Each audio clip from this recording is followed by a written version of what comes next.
ओम शांति। आज 19 अप्रैल है और आज बाबा के अव्यक्त इशारे हैं। अभी तक वाचा और कर्मणा की सेवा में जो तेरी मेरी का नाम मान शान का स्वभाव संस्कार का टकराव होता है, समय व संपत्ति का अभाव होता है, वह सर्व विघ्न एकाग्रता के अभ्यास द्वारा मनसा सेवा करने से सहज समाप्त हो जाएंगे। रूहानी सेवा का एक संस्कार बन जाएगा। आज बाबा ने हमें रूहानी सेवा के लिए प्रेरित किया। केवल रूहानी सेवा करने वाले यदा कदा वाले सेवाधारी नहीं, लेकिन रूहानी सेवा एक संस्कार बन जाए।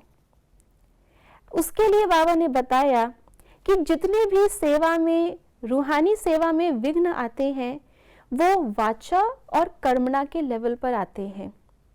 प्रत्यक्ष होता है वाचा के अंदर ऊपर नीचे हो जाना, कभी बोल कल्याणकारी, कभी ब्लेम के, कभी मान के, कभी क्रोध के, और ऐसे ही कर्मणा में भी, क्योंकि हम सभी आत्माएं अलग अलग हैं। हर आत्मा की अपनी एक कर्म कहानी रही है और हर आत्मा अपने तौर तरीके से सेवा करती है। इसलिए वाचा और कर्मणा में जहां डिफरेंसेस आते हैं, और डिफरेंस आना कोई बड़ी बात नहीं है।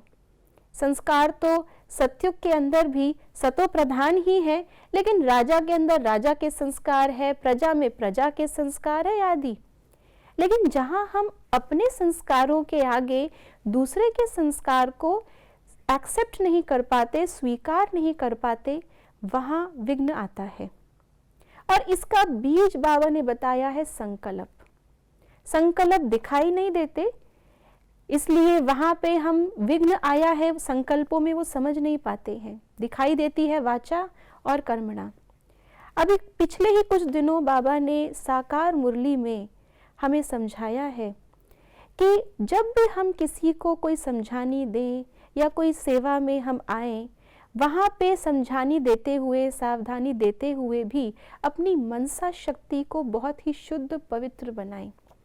ज्ञान सहित प्रेम से ऐसी कल्याणकारी वृत्ति से उस आत्मा को समझानी देना, इसको बाबा ने कहा था परवरिश करना, उस आत्मा की ज्ञान और प्रेम से सेवा करना।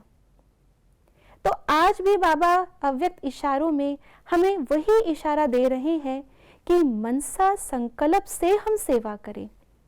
अर्थात हमारी मनसा, जिस मनसा में डिफरेंस आया है और वो डिफरेंस ही वाचा और कर्मणा में दिख रहा है, अगर उस मनसा को ही हम परिवर्तित करके उस मनसा द्वारा हम अन्य आत्माओं की सेवा करें, तो यही विघ्नों को विनाश भी करेगी और यही रूहानी सेवा का स्वरूप भी बन जाएगी। तो आइए आज सारा दिन अपनी मनसा की चेकिंग करें और हर आत्मा के प्रति उसे शुद्ध, निस्वार्थ, निर्विकल्प बनाएं। ओम शांति।